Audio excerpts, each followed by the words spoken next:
Meu nome é Gleison Guimarães, sou especialista em medicina do sono e vim aqui para falar para vocês hoje que vocês não podem esquecer de se inscrever no canal para que vocês aprendam realmente o que é o sono, uma vez que a informação é a primeira atitude que faz com que você mude o jogo, com que você consiga realizar a transformação que você tanto deseja com relação ao seu sono, uma vez que o sono é o seu maior superpoder.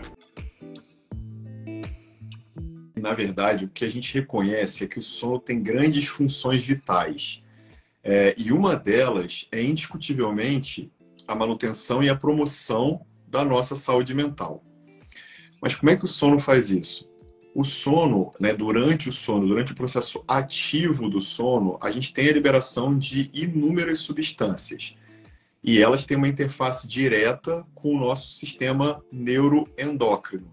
Então, todas as substâncias e todos os hormônios que são liberados durante a noite impactam na homeostase e no equilíbrio do nosso corpo. E aí a gente pode falar de diversas substâncias, como o próprio hormônio do crescimento, GH, o hormônio cortisol, que é o hormônio do estresse, nosso principal hormônio do estresse, que ajuda a gente a ter um dia mais ativo. É por isso que ele tem pico 7, 8 da manhã, mas ele começa a ser secretado no meio da noite. A gente tem os hormônios sexuais, a gente tem a leptina e a grelina, que são hormônios que regulam saciedade e fome. Durante a noite também, a gente tem a liberação de uma série de outras substâncias que, de certa forma, vão regulando a homeostase a nível celular. Ou seja, durante a noite, durante o repouso noturno, que a gente também tem o equilíbrio cardiovascular com predomínio parasimpático, em que eu tenho diminuição da frequência cardíaca, diminuição da pressão arterial, e eu tenho uma permissão para entradas episódicas de sistema nervoso simpático que ativam, que dão aumento de frequência, aumento da pressão arterial, principalmente durante o sono REM. Todo esse equilíbrio endócrino, metabólico, cardiovascular, ele também permite que o nosso sistema nervoso central se reestruture e se renove. Porque durante a noite, durante o repouso, a gente tem também um sistema de armazenamento de aprendizados que a gente teve naquele dia. Então, as memórias recentes são armazenadas nos dias que elas são construídas, e tudo aquilo que é construído é colocado em estantes, como se fossem gavetas mais próximas àquela que eu vou usar mais, e mais distantes àquela que talvez eu não precise ou possa usar menos. E, de certa forma, nesse jeito que o nosso sistema nervoso central e o nosso cérebro vai permitindo que a gente acesse memórias mais significativas e importantes primeiro e memórias menos significativas e importantes para depois. Isso é engraçado porque as nossas experiências também são armazenadas dessa forma. Eu costumo falar que a gente, durante a noite, no sono, a gente aprende, porque a gente armazena conteúdos que a gente aprendeu durante o dia, mas a gente também esquece aquilo que talvez a gente precise esquecer, ou que talvez a gente não tenha dado tanta importância e tanto foco para o aprendizado acontecer da melhor forma.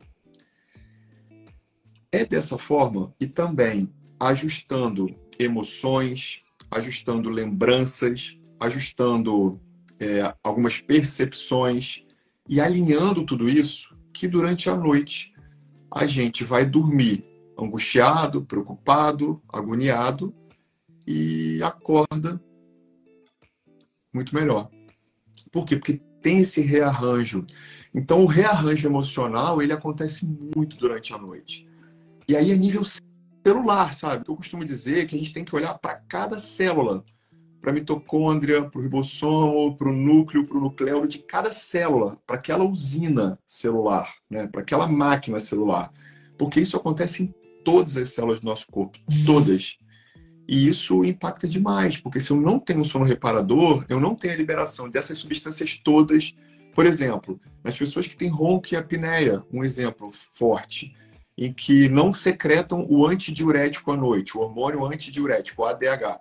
A não secreção do antidiurético vai fazer com que você acorde várias vezes à noite para urinar. E é aquela pessoa que fala, caramba, eu acordo 5 vezes para fazer xixi à noite. Mas porque tem ronco, tem muita apneia e não consegue aprofundar o sono. E o ADH é secretado durante o sono profundo. Quando ele superficializa muito, porque ele ronca e tem muita apneia, ele não consegue aprofundar.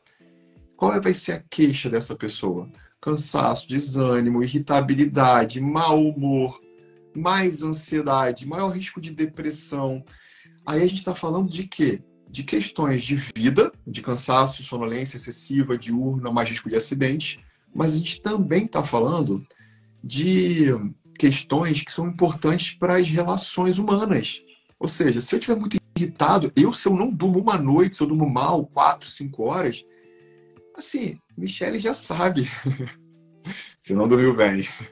Porque eu fico num nível de irritação maior. E isso atrapalha a nossa saúde mental, claro. Porque as minhas relações e as nossas conexões sociais são um fator extremamente importante para a manutenção da nossa saúde mental adequada, né?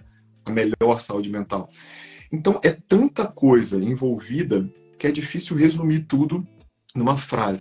Mas o que a gente consegue entender é que, como o sono ele é responsável pela homeostase dos nossos sistemas de órgãos, dos nossos sistemas celulares, tudo que desarranja o sono favorece um desequilíbrio, inclusive nos distúrbios psiquiátricos. Então a gente já sabe que o sono tem um link direto com mais risco de ansiedade, mais risco de depressão, mais risco de transtorno de estresse pós-traumático, mais risco, de uma forma geral, de distúrbios psiquiátricos. Então, o sono é um protetor. Eu costumo falar que o sono é a turbina do nosso cérebro, do ponto de vista de cognição, aprendizado, memorização, resolução de problemas, tomada de decisão, mas também uma relação direta com a saúde mental.